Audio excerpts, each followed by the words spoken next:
그래서 6장입니다. 1절 스가랴서 6장 1절 내가 또 눈을 들어본즉 내 병거가 두 산 사이에서 나왔는데 그 산은 놋산이더라. 오늘 6장에서는 이제 8번째 마지막 환상을 소개하고 있습니다. 각각의 그 환상들은 주로 심판, 경고 이런 것보다는 교회 개혁, 바로 종교 개혁을 독려하고 또 권면하는 그러한 권면 아래에서 성전을 새롭게 짓고 교회 개혁과 신앙의 개혁을 헌신하고 나아갈 때 하나님께서 어떻게 이스라엘 백성들을 축복하고 또 도와주실 것인지에 대한 여러 약속들을 8개의 환상을 통해서 아주 강력하게 우리에게 그렇게 약속해 주시면서 우리 성도들 한 사람 한 사람 반드시 종교 개혁에, 여러분의 신앙의 개혁에 참여하고 또 열심을 내라라고 그렇게 또 부르고 계시는 것을, 또 약속하고 계시는 것을 보게 됩니다. 자, 마지막 8번째 환상은 아주 굉장히 거대한 그러한 환상의 규모를 가지고 있습니다. 우리 1절부터 같이 한번 읽어보도록 합니다. 내가 또 눈을 들어본즉 내 병거가 두 산 사이에서 나왔는데 그 산은 놋산이더라. 첫째 병거는 홍마들이, 둘째 병거는 흑마들이, 셋째 병거는 백마들이, 넷째 병거는 어룽지고 건장한 말들이 메었는지라. 자, 4개의 말이 소개가 됩니다. 빨간색 말, 또 검은색 말, 그 다음에 백마, 또 어룽진 이러한 또 건장한 말, 이렇게 표현해서 4말이 소개가 됩니다. 우리가 1장에서도 시작하자마자 1장에 또 이러한 말들이 소개가 되고 있었던 것을 알 수가 있었습니다. 화석류 나무 사이에 이렇게 홍마를 타고 이렇게 서 있는 또 그러한 예수 그리스도에 대한 상징, 그리고 또 홍마, 또 자색마, 또 이런 백마, 이런 또 말들을 타고 있는 또 그러한 또 천사들 그룹들이 또 그리스도를 따르는 그러한 장면을 소개했고요. 여기서도 이제 또 이런 말들을 소개하면서 이 말들의 이러한 모습들을 통하여 하나님께서 천사의 또 이러한 활동들을 비유와 상징적으로 각각의 천사의 그러한 독특한 역할들을 그 색깔에다가 비유해서 또 천사들의 강력한 또 이러한 하나님 앞에 순종하는 또 천사들의 고유한 사역과 또 업무들을, 임무들을 또 그렇게 표현하면서 하나님께서 전 우주와 전 세계를 하나님의 뜻대로 계획하신 바대로 통치하시고 다스리시는 섭리의 강력한 하나님의 주권적인 힘을 이러한 말을 비유해서 천사를 그렇게 상징하고, 결국 그 천사들은 하나님의 명령에 순종하고자 하는 그러한 강력한 섭리의 이러한 순종의 이러한 또 모습들을, 하나님의 뜻을 받들려고 하는, 하나님이 어떤 명령을 내리시든지 반드시 순종해서 하나님의 뜻대로 온 세상 역사가 펼쳐져 가도록 그렇게 또 섭리를 받들려고 하는 그러한 천사의 모습으로 이렇게 소개가 됩니다. 항상 문법적, 역사적, 교리적 해석을 해야 된다고 말씀을 드렸습니다. 그러면 잘 읽었고 그 다음에는 역사적 해석을 해야 되죠. 우리 시대는 말을 구경하기도 어렵습니다. 그렇죠? 제주도나 가야 말을 보는 거고, 말들이 이렇게 색깔이 또 다양한 말들이 있구나라는 것들도 또 낯섭니다. 그러면 적어도 3,000년, 4,000년 전에는 고대 근동의 옛 우리가 역사의 시대에는 말들을 가지고 전쟁을 하고, 말은 로마 시대에도 보는 것처럼 세계 대제국을 이루는 나라들은 가장 강력한 그러한 군대 무기를 구축하고 있었습니다. 로마의 그러한 마차 무기가 아주 강력한 로마의 최고 무기로서 로마가 대제국이 되는 데에 그러한 1등 무기로 그렇게 발달이 됩니다. 역시 메데파사, 페르시아, 그리스, 또 그 다음에 바벨론, 이런 애굽, 이런 나라들도 일찌감치 말을 사용해서 말의 그 신속한 이동들을 통해서 군대를 이동하고, 또 말들의 그런 강력한 그 힘과 질주의 이러한 힘을 통해서 보병의 이러한 걸어다니면서 전투를 하는 이런 보병들을 물리치는 이러한 엄청난 그러한 힘을 발휘하는 이러한 도구로 쓰여집니다. 또 오늘날이야 차나 이런 것들로 다 이렇게 무기들을 식량을 실어가지만 결국 얼마나 빨리 식량과 무기를 전투 지역으로 옮길 수 있느냐, 이런 보급에 대한 이러한 문제도 역시 전투의 승패를 나누는 핵심인 것이에요. 그럴 때에 고대에는 이런 말을 많이 확보하고 이 말을 그렇게 수레에다가 사용해서 수많은 무거운 짐들을 신속히 이동하는, 그래서 말 한 마리가 끌 수 있는 그 무게를 우리가 보통 마력 이렇게 표현을 합니다. 말에 마자를 써가지고 마력 이렇게 표현을 합니다. 그래서 지금도 여전히 시대가 지금 달나라를 우주를 왔다 갔다 하는 그러한 시대인데도 불구하고 지금도 우리가 자동차라든가 어떤 엔진을 이렇게 뭐 오토바이든 어떤 엔진이 이렇게 달려 있는 것들은, 배도 그렇고 어떤 수단이든지 엔진이 달려 있는 그러한 그 모든 교통수단들은 통상 몇 마력이냐 이렇게들 또 많이 표현한단 말이에요. 10마력이다 또 100마력이다 이렇게. 그럼 말 10마리가 끌 수 있는 어마어마한 힘을 발휘한다라는 거예요. 1000마력이다 이러면은 1000마리의 말이 끌 수 있는 엄청난 그 힘을 발휘하는 겁니다.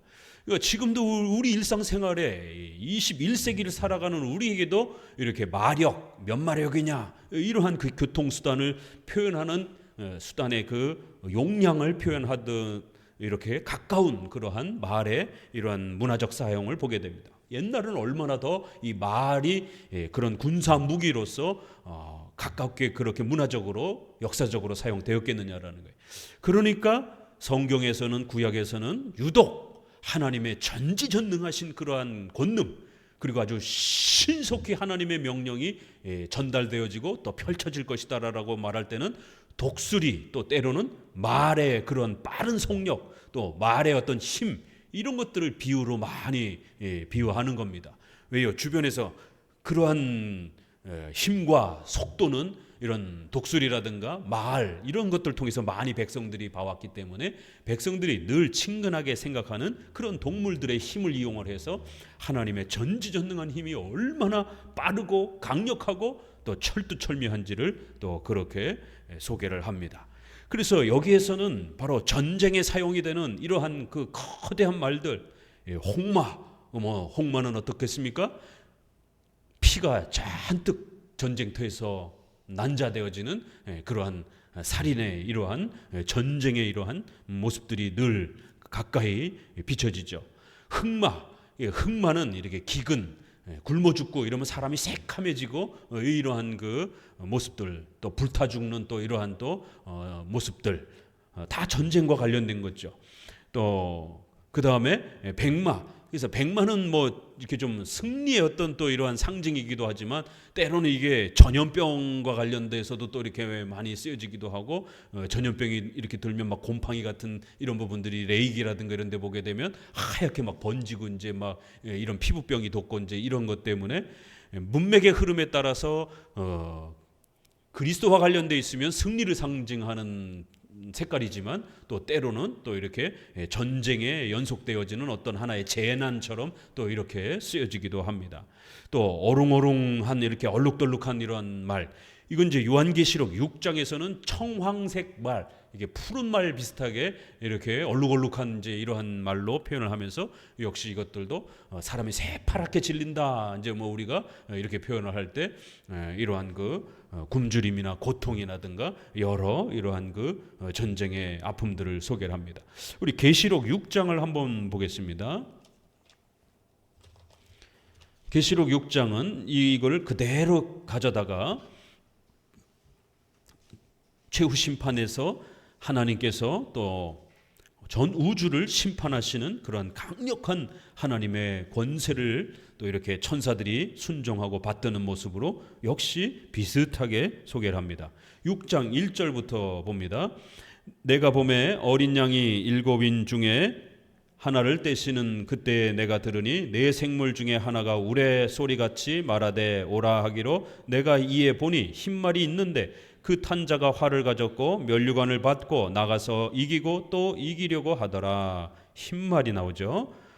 둘째 인을 떼실 때에 내가 들으니 둘째 생물이 말하되 오라 하더라.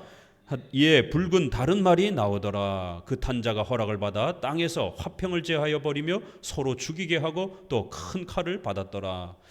셋째 인을 떼실 때에 내가 들으니 셋째 생물이 말하되 오라 하기로 내가 보니 검은 말이 나오는데 그 탄자가 손에 저울을 가졌더라. 내가 네 생물 사이로 나는 듯하는 음성을 들으니 가로되 한 데라니온에 밀 한 대요 한 데라니온에 보리 석 대로다. 또 감람나무와 포도주는 해치 말라 하더라. 그러니까 한 데라니온이면 이렇게 하루 품삯 정도가 되는데, 하루 노동치 월급이 되는데 밀 한 대 요만큼밖에 구하지를 못하는 거예요. 기근이 닥친 겁니다. 그러니까 인플레가 심하게 되어서 아무리 돈을 줘도 양식을 살 수 없는 이런 심각한 기근, 이런 것들을 재앙을 이야기하고요. 7절 넷째 인을 떼실 때는 내가 넷째 생물의 음성을 들으니 가로되 오라 하기로 내가 봄에 청황색 말이 나오는데 그 탄자의 이름은 사망이니 음부가 그 뒤를 따르더라. 저희가 땅 4분의 1의 권세를 얻어 검과 흉령과 사망과 땅의 짐승으로서 죽이더라.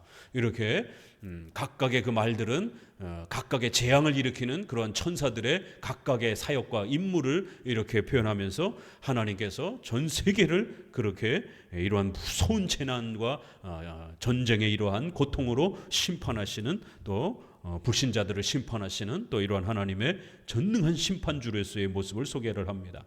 자, 그래서 이제 스가랴서도 다시 돌아와서 이렇게 하나님께서는 우리 성도들이 성전 건축을 하고 신앙의 개혁과 교회 개혁과 또 종교 개혁을 힘쓰고 애쓰기만 한다라면 하나님께서는 전 세계를 하나님이 전부 다 지배하시면서 각각의 이러한 천사들을 동원하여 하나님의 교회를 괴롭히고 또 교회를 공격하려고 하는 그 어떤 악의 세력도 하나님께서 다 막아내시고 또 그 불신자들을 하나님의 무서운 심판으로 벌하실 것이다라는 것이, 우리 교회를, 성도들을 보호하시기 위해서 이런 천사들의 강력한 힘을 동원해서 그들을 사용해서 하나님께서 악인들을 없애버리고 악인들을 제해버리고 우리 성도들을 지켜주실 것이다라는 겁니다.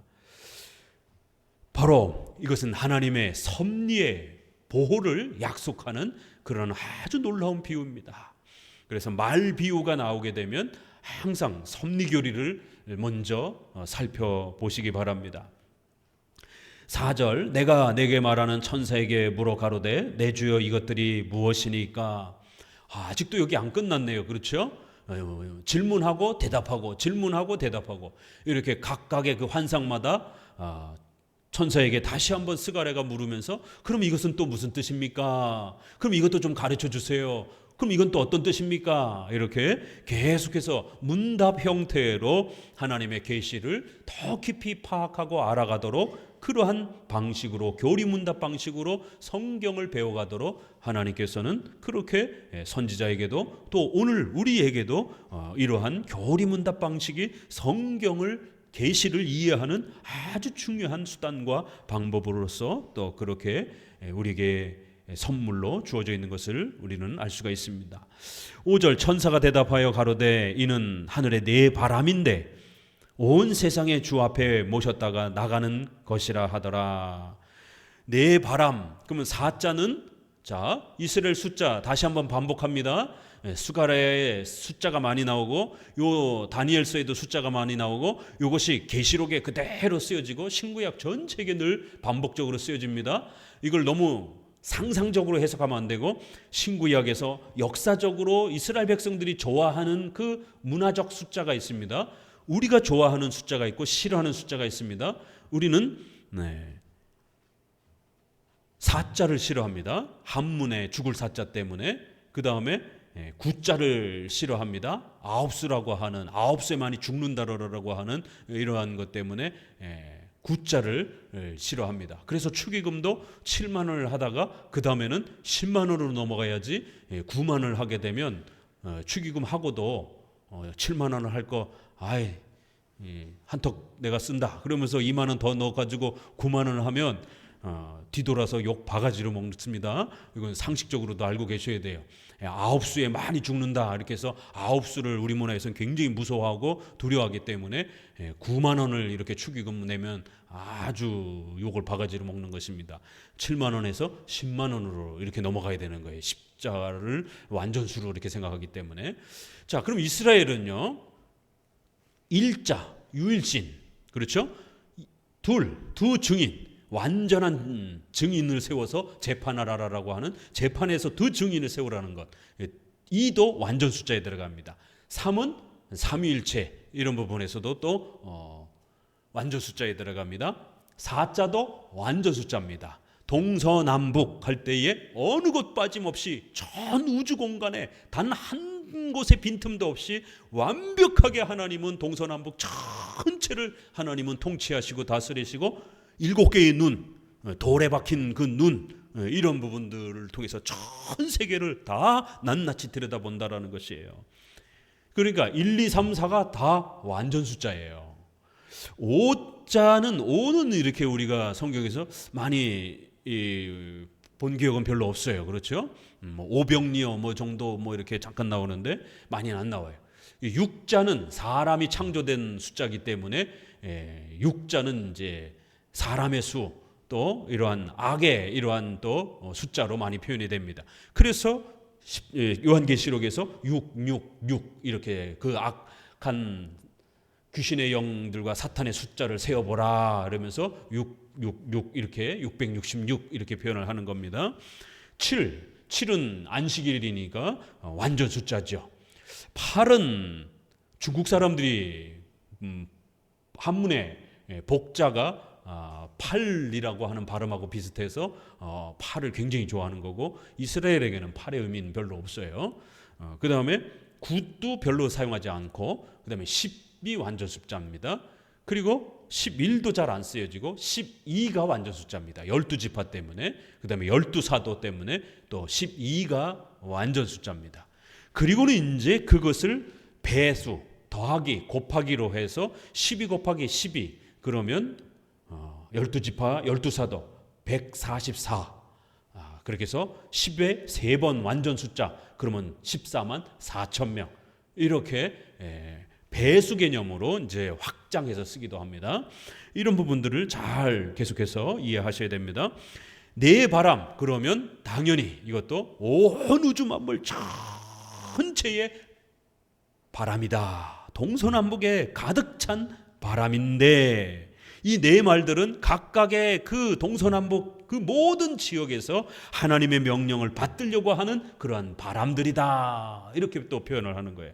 그래서 온 세상에 주님 앞에서 하나님의 명령을 받들려고 대기하고 있는 그런 바람과 같은 존재다. 말과 같은 존재다.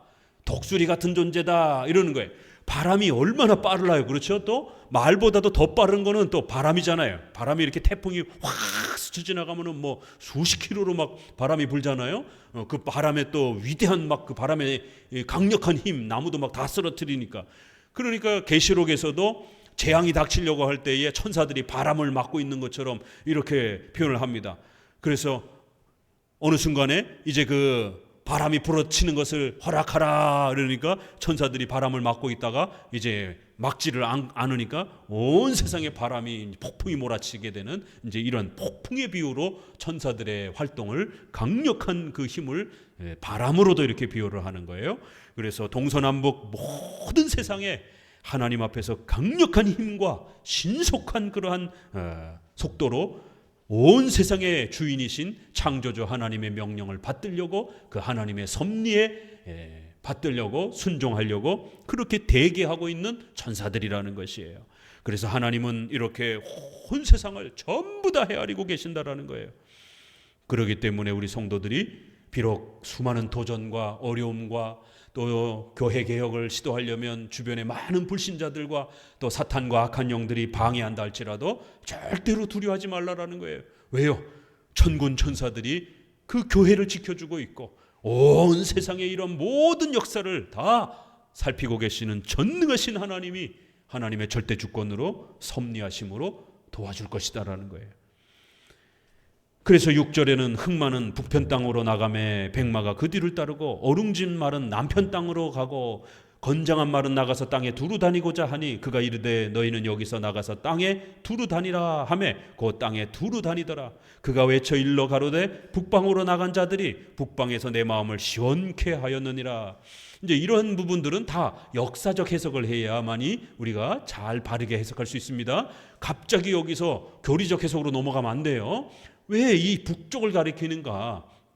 이것은 숫자를 표현하는 것처럼 이스라엘의 그 독특한 지형을 우리가 잘 이해해야만 합니다. 자, 다시 한번 또 머릿속에 그려 보시기 바랍니다. 이스라엘 지도를 수십 번, 수백 번을 봐야 됩니다.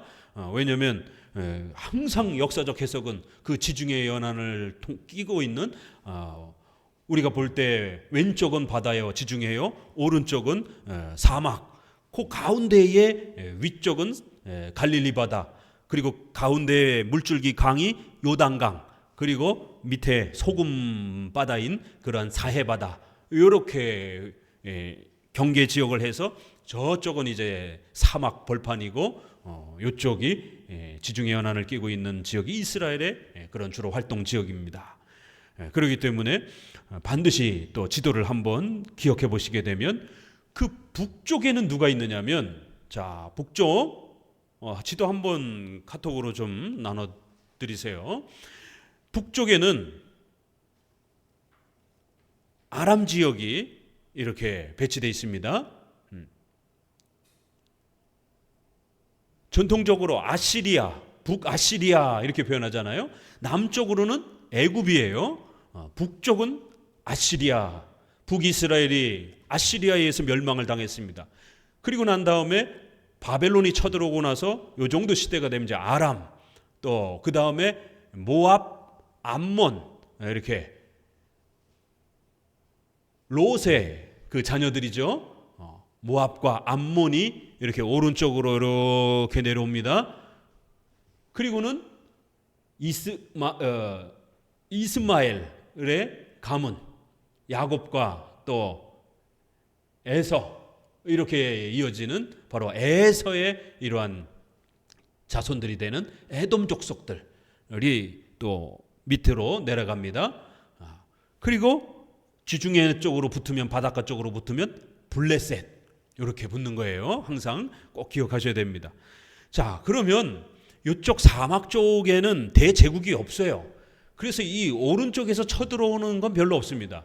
주로 남쪽에서 애굽이 쳐들어온다든가, 그러나 밑에는, 남쪽에는 애굽밖에 없기 때문에 정치가 잘 안정이 되면 그렇게 많이 애굽은 쳐들어오질 않는 거예요.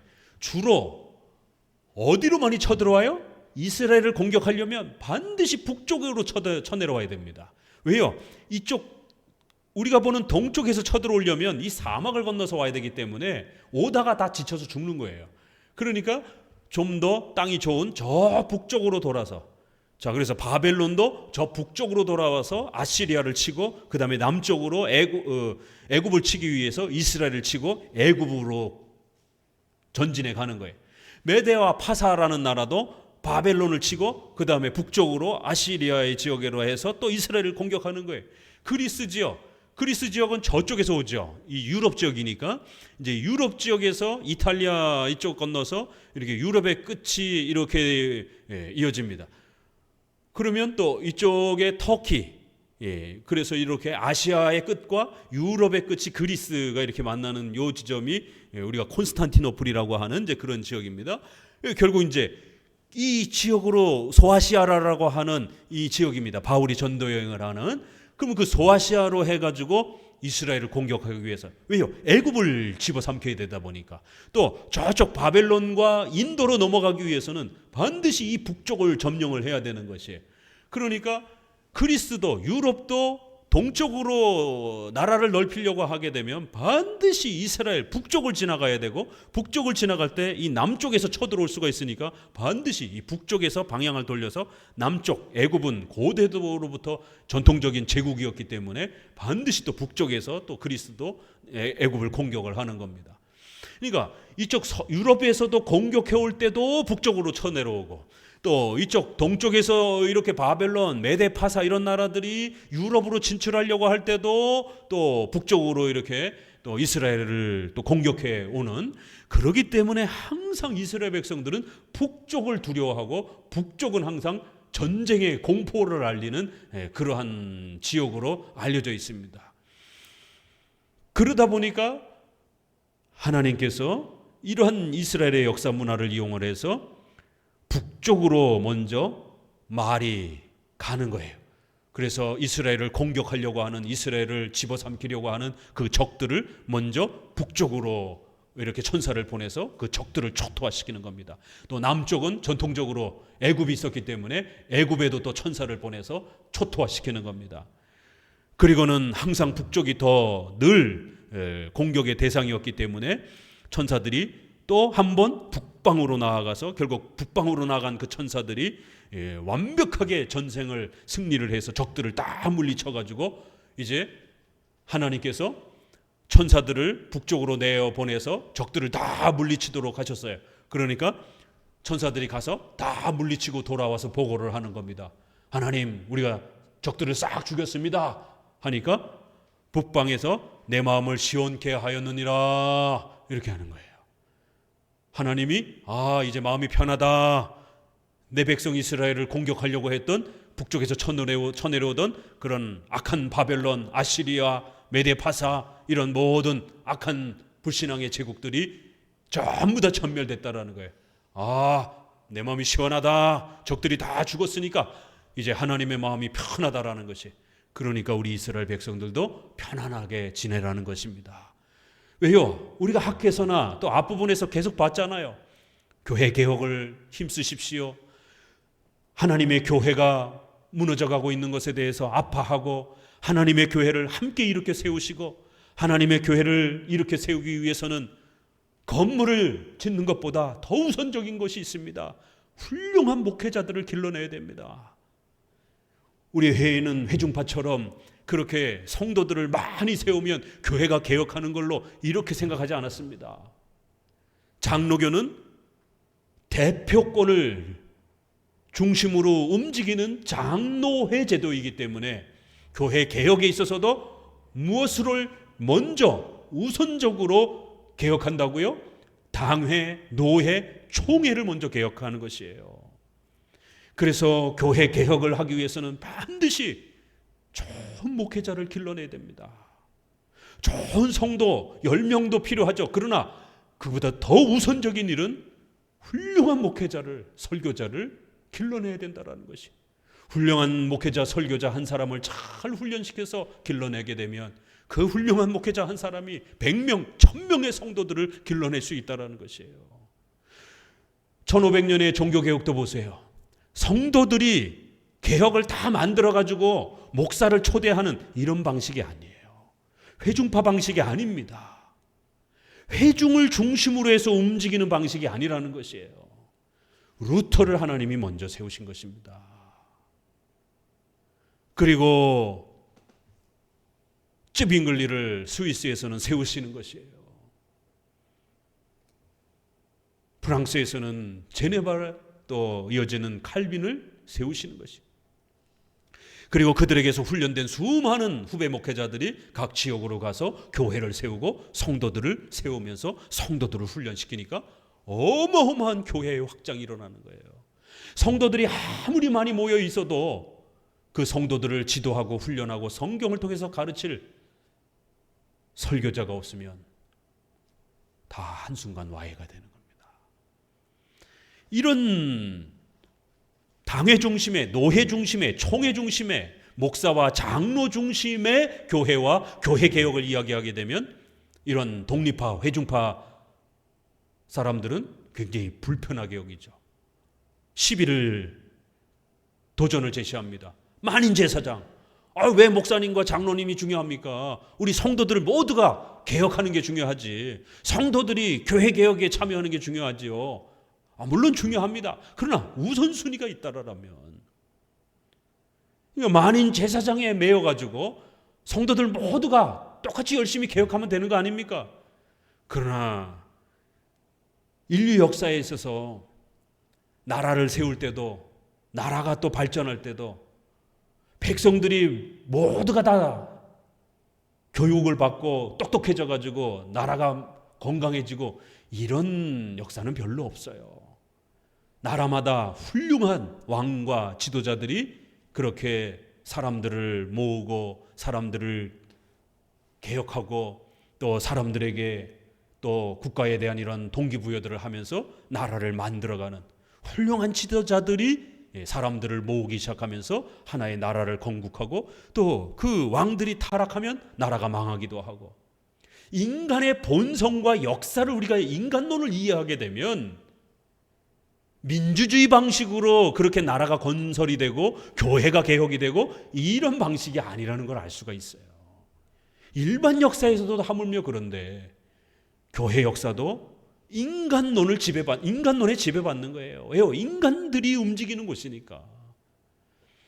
그래서 훌륭한 정치 지도자들이 세워지면 훌륭한 국가가 그렇게 형성이 되어지면서 또 훌륭한 종교 지도자들이 세워지게 되면 또 훌륭한 또 그러한 교회가 형성이 되는 것입니다. 당회, 노회, 총회를 중심으로 해서 이렇게 교회 개혁의 이러한 부분들이 우리 장로교회의 개혁의 원리입니다. 그래서 훌륭한 목회자를 우리 성도들이 함께 지원하고 신학 공부시켜서 열심히 10년 이상 공부하고 난 다음에 교회 현장에 들어와서 그들이 하나님의 말씀을 아주 풍성하게 그렇게 소개할 때에 그 말씀을 먹고 마시는 성도들이 건강하게 자라가는 것이. 회중파는 아니 왜 꼭 우리가 목사한테 배워야 되느냐, 여기에 불만이 있는 거예요. 많은 제사장에 대한 이 잘못된 이해 때문에 내가 열심히 성경을 읽고 배우면 되는 것이지 꼭 굳이 목사한테 배워야 되느냐. 아니요, 하나님께서는 목사라고 하는 가르침의 질서를 통해서 하나님의 교회를 세워간다라고 그렇게 성경은 말하고 있는 것이에요. 우리 성도 스스로도 공부를 해야 됩니다. 그러나 하나님께서는 훌륭한 목사를 중심으로 해서 그에게 가르치는 은사와 지혜를 주셔서 전체 성도를 지도하는 방식으로.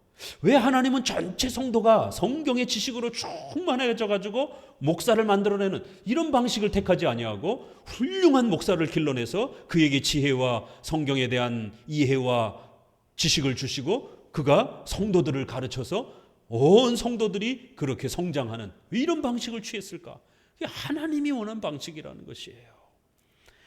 그렇기 때문에 목사가 가르쳐야 하는 그런 장로정치 질서가 굉장히 중요하고, 교회 개혁이라고 하는 것은 그렇기 때문에 훌륭한 목사와 신학자들을 또 훌륭한 장로들을 우리가 훈련시켜서 세워가는 이 일들이 굉장히 중요하다는 겁니다.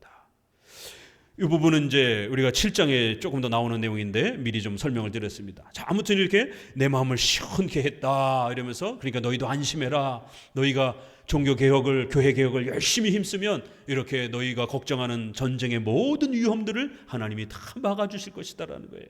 이렇게 해서 환상이 끝이 납니다.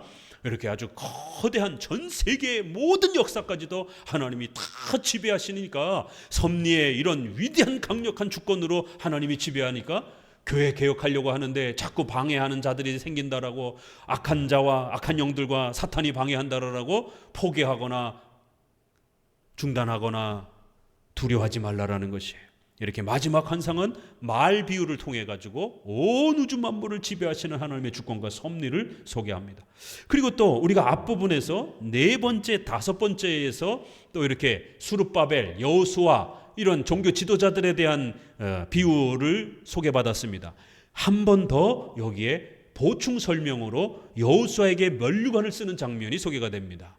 여기도 보세요. 지도자들을 먼저 발굴하고 그 지도자를 하나님께서 구별하여 세우고 그 지도자에게, 이번에는 지난번에는 우리가 여호수아에게 더러운 옷을 입고 있던 여호수아에게 깨끗한 옷을 입혀주고 그 여호수아를 구별하여 세우는 이런 장면이 나오잖아요. 또 한 번은 수룹바벨을 또 하나님이 세우시고, 큰 산아, 종교개혁을 방해하는, 성전을 건축하려고 하는 걸 방해하는 수룹바벨 앞에서, 수룹바벨의 성전 건축 사역을 방해하려고 하는 이 큰 산들아, 수룹바벨 앞에서 낮아져라, 이런 표현 읽었잖아요. 그렇죠? 그러니까 수룹바벨과 관련해서도 한 번 썼고 여호수아 관련해서도 한 번 썼어요. 예, 여기에서는 여호수아를 한 번 더 보충 설명하는 겁니다. 9절부터 읽어봅니다. 여호와의 말씀이 내게 임하여 이르시되 사로잡힌 자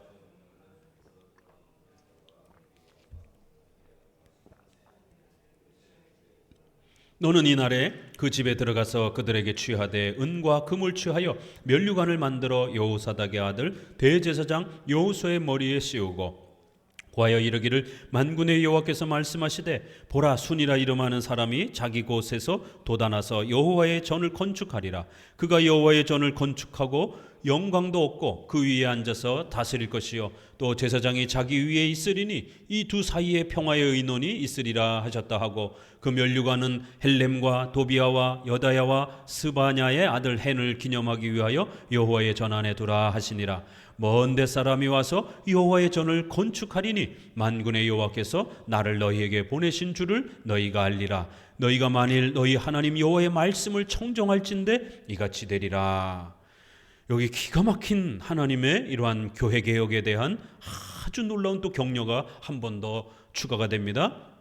너희가 사로잡힌 자 중에 바벨론에서부터 이제 그 포로에서 돌아온 몇 사람을 소개합니다. 헬데, 도비야, 여다야 이 세 사람이 스바냐의 아들 요시아의 집에 들어갔는데 이들이 누군지는 우리가 구체적으로 이렇게 알 수는 없어요. 포로에서 돌아온 그러한 백성들의 이러한 그룹 중에 한 부류이고 또 백성들에게 좀 더 알려진 그러한 지도자일 수도 있고요. 이렇게 해서 4명이 소개가 되는데 하필이면 이들한테 가서 돈을 달라라고 좀 요청하라는 것이에요. 우리 성경을 읽다 보면 우리가 이렇게 훈련이 되면 이런 게 읽혀지는 거예요. 이렇게 우리가 문법적 해석, 역사적 해석, 교리적 해석으로 훈련하지 않으면 이게 도대체 뭔 말인가?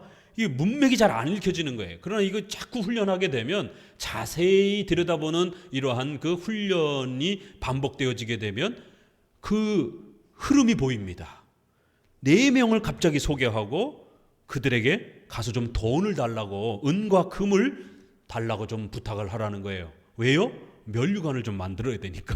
금 면류관을 만들어야 되는데 돈이 없는 거예요. 그러니까 스가랴 선지자에게 하나님이 저 평신도 4명에게 가서 은과 금을 좀 내놓으라라고 좀 부탁해라. 그리고는 금을 하나 멋들어지게 금 면류관을 하나 만들어라는 거예요. 그리고 그 금 면류관을 만들어서 여호수아에게 씌워주라는 거예요. 자, 그러면 이제 여기에 문제가 있습니다. 어떤 문제가 있죠? 포로에서 돌아온 백성들이에요. 먹고 살기도 빠듯해요.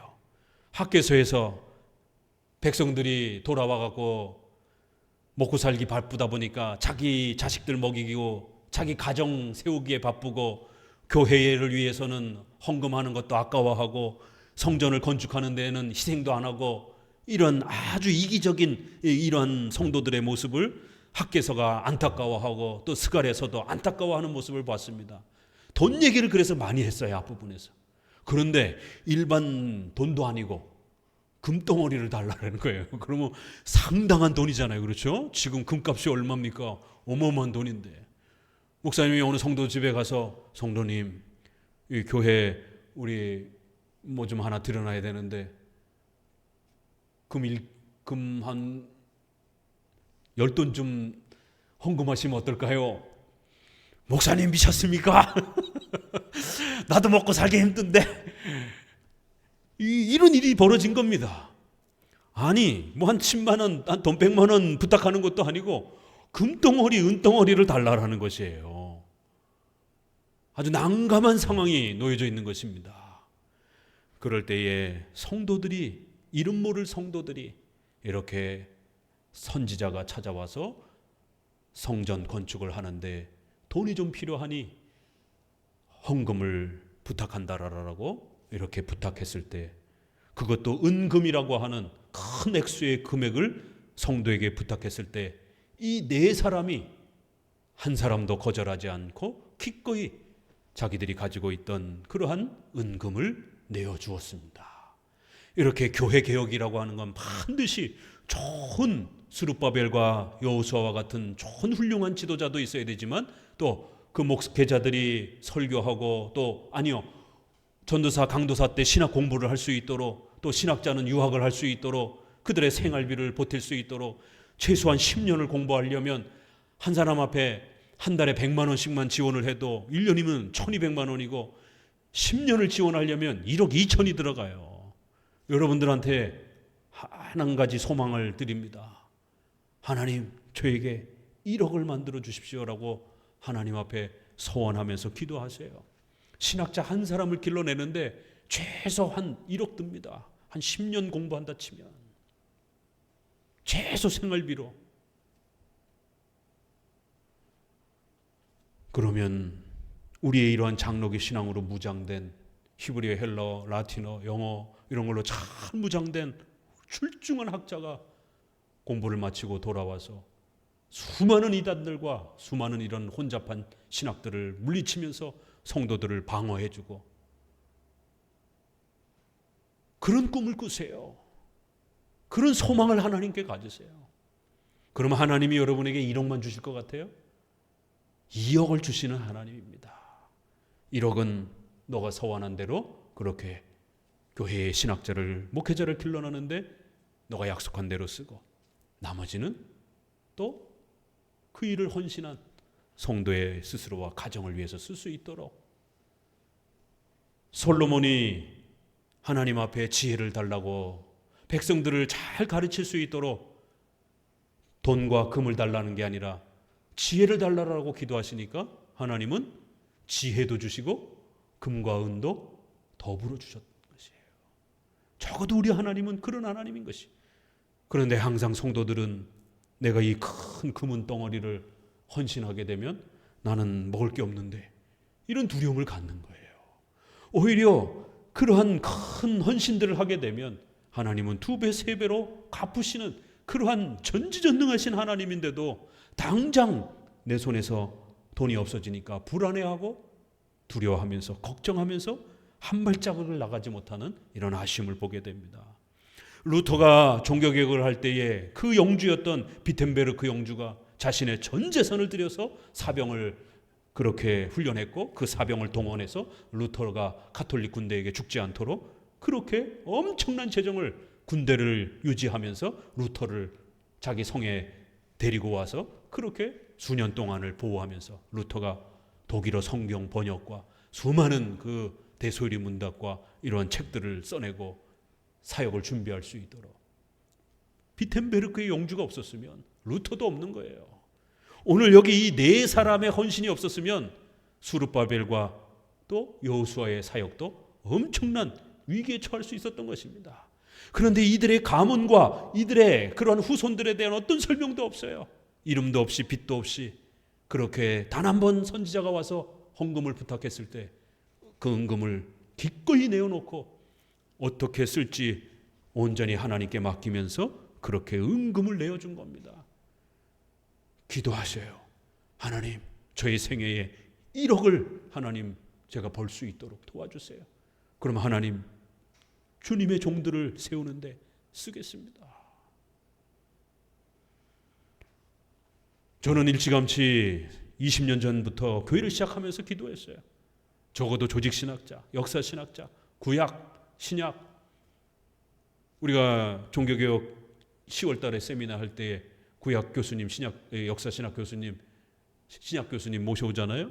그런 것처럼 우리 장로교로 훈련된 그러한 적어도 4명 정도는 하나님, 제가 정말 우리의 이 신학으로 훈련된 신학자를 저희 교회가 다른 건 몰라도 배출해내겠습니다. 하나님, 저희에게 성도를 보내주시고 저희 교회의 물질을 하나님 허락해 주세요. 그럼 반드시 다른 건 몰라도 4명 정도의 신학자들은 길러내겠습니다. 총 10명을 기도했어요. 제가 하나님 앞에 서원하면서 하나님, 10명의 목사와 신학자를 길러내겠습니다. 그 이상은 어떻게 될지 모르지만 하나님, 반드시 재정과 성도들을 보내주시면 10명의 목사와 신학자를 길러내겠습니다. 10명이면 대한민국을 장로교 신학으로 얼마든지 들었다 놨다 할 수 있는 출중한 인재들을 다시 한번 이 땅에 장로교가 꽃피울 수 있는 훌륭한 그러한 어마어마한 힘을 발휘할 수 있습니다. 한 사람만 있어도 쩌렁쩌렁한 그 신학과 설교의 목소리가 사람들을 변화시킬 수 있는 것처럼 10명이면 어마어마한 힘을 발휘하는 것이죠. 바로 이 사람들은 14절에 우리 다시 한번 같이 읽어볼까요? 14절에 놀라운 이런 표현이 있습니다. 그 면류관은 헬렘과 도비아와 여다야와 스바냐의 아들 헨을 기념하기 위하여 여호와의 전 안에 두라 하시니라. 수룹바벨에게 왕관처럼 이렇게 씌워주고 앞으로 이제 수룹바벨과 같은 이런 훌륭한 지도자를 중심으로 해서 종교개혁을 펼쳐가라 이렇게 말씀하시는 겁니다. 물론 이제 이 수룹바벨은 더 나아가서 장차 오실 싹순 평화의 은원, 제사장과 왕의 역할을 전부를 감당하는 선지자직, 제사장직, 왕직 전체를 감당하는 이스라엘 백성을 지도할 그런 훌륭한 지도자인 궁극적인 최고의 우리의 지도자인 예수 그리스도께서 장차 오실 것이다라고 하는 하나의 모형으로도 또 쓰여집니다. 그러나 항상 교리적 해석은 1차 해석은 역사적으로 더 가까운 해석을 하고 그리고 난 다음에 2차적으로 좀 더 먼 초림을 해석하고 더 먼 예언이 있다라면 재림까지도 이렇게 3중 방식으로 예언을 해석하는 거예요. 다짜고짜 2차, 3차를 먼저 해석하는 것이 아니라 1차적으로는 이게 무슨 의미인가? 1차적으로는 여호수아에게 왕관을 씌우는 이러한 장면을 왜 보여주시는가? 이건 바로 수룹바벨과 여호수아를 격려하는 장면입니다. 너희들이 희생하고 헌신하면서 엄청난 지금 고생을 하면서 성전 건축을 하고 있는데 하나님도 기뻐하신다라는 거예요. 그거를 외적으로 이렇게 면류관을 씌워서 너희가 헌신하는 이런 모든 수고들에 대해서 하나님이 너희에게 생명의 면류관을 장차 줄 것이다라는 거예요. 그래서 이렇게 훌륭한 지도자들을 중심으로 해서 온 성도들이 또 도비야, 여다야, 헬다 또 이렇게 요시아와 같은 또 평신도들이 함께 힘을 합쳐서 성전 건축을 하고 교회 개혁을 힘쓰라는 거예요. 그러면 하나님이 반드시 너희들을 도와줄 거라는 겁니다. 그러면 우리의 궁극적인 성전인 참 성전인 장차 예수 그리스도께서 오셔서 이 교회를 개혁하실 것이다라는 거예요. 신약 교회를 또 예언하고 바라보고 있는 겁니다. 그러나 1차적으로는 여호수아와 그 백성들이 교회 개혁을 해야 한다라고 하는 사명을 먼저 제시하는 거예요. 그래서 수룹바벨, 여호수아 같은 지도자를 구별해주고 여호수아에게 면류관, 왕과 같은 그러한 면류관의 칭호와 명예를 높여주고 난 다음에 그 다음에 그 왕관 어떻게 할 거예요? 우리가 법계에 예수님을 상징하고 신앙을 상징하는 중요한 3가지가 들어간다 그랬죠. 하나님의 임재를 상징하는 뭐죠? 첫 번째, 예수님을 상징하는 만나가 들어갑니다. 두 번째, 하나님의 말씀을 상징하는 십계명이 들어갑니다. 그리고 또 하나는 지난번에 우리가 보았던 교회 정치, 직분 때문에 싸우지 말라라고 하는 아론의 쌍난 지팡이가 들어갑니다. 그런데 신구약 전체를 뒤져보니까 하나가 더 들어가요.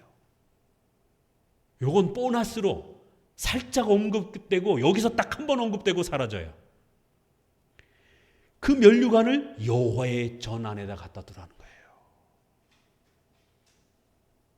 하나님께서는 헬렘, 도비야, 여다야, 스바냐의 아들 헨을 다시 또 그들의 이름을 언급하면서 그들이 헌신해서 은금을 그들이 헌금해서 만들었던 이 면류관, 이 면류관을 이야기하면서 그 성도들의 이름을 다시 불러줍니다. 이 면류관은 누가 헌신해서 만든 거냐면 바로 이 4사람의 평신도가 헌신해서 만든 거라는 거예요. 영원토록 이제 너희들의 후손들도 이 면류관을 보면서 평신도들의 그런 헌신과 수고가 얼마나 값진 것인지, 그들의 아낌없는 수고와 헌신으로 인해서 이렇게 여호수아가 면류관을 쓰면서 하나님 앞에서 장차 예수 그리스도를 또 예언하는 그러한 또 상징으로까지 이 면류관이 쓰여지도록 이렇게 엄청난 귀하게 사용되었던 그런 면류관이라는 거예요. 우리 또 성도들에게 생명의 면류관을 씌워줄 것이다라고 하는 또 그런 의미의 또 하나님의 큰 은혜의 또 이러한 상징을 이 면류관을 통해서 또 그렇게 상징적으로 보여준 거죠. 그런 면류관이에요. 성도들이 헌신해서 만든 그 면류관, 특별히 4사람이 그래서 이름을 한 번 더 반복하면서 그거를 모든 후손들이 기억하도록 성전에다 갖다 두라는 거예요. 그 성전 어디에다 갖다 뒀을까요? 그러면 대략 성전 바깥이 아니죠.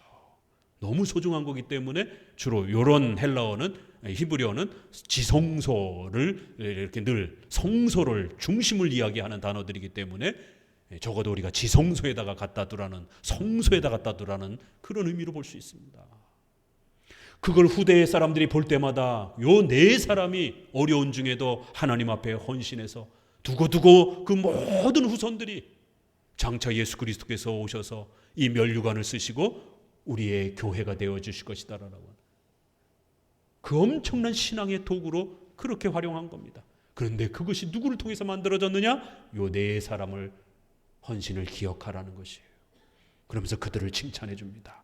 이렇게 수르바벨과 여호수아도 중요하고 또 하나님 앞에 그 어려운 중에 헌신한 또 성도들도 또 귀하게 또 이렇게 그 네 사람을 이름을 두 번씩이나 반복하면서 또 그들의 헌신이 묻어있는 그 소중한 물건을 성소에다가 오래도록 간직하라라고 하시면서까지 그렇게 성도들의 헌신의 격려와 축복을 담겨주는 걸 볼 수가 있습니다. 자, 이렇게 끝이 납니다. 그리고 이제 7장으로 이제 들어오기 시작하게 되면 분위기가 조금 바뀌면서 책망의 이런 훈계가 따라 붙습니다. 같이 읽어봅니다. 다리오 왕 4년 9월 곧 기슬레월 4일에 여호와의 말씀이 스가랴에게 임하니라. 때에 베델 사람 그 종자를 보내어 여호와께 은혜를 구하고. 오늘은 여기까지만 6장까지만 합시다. 기도합니다.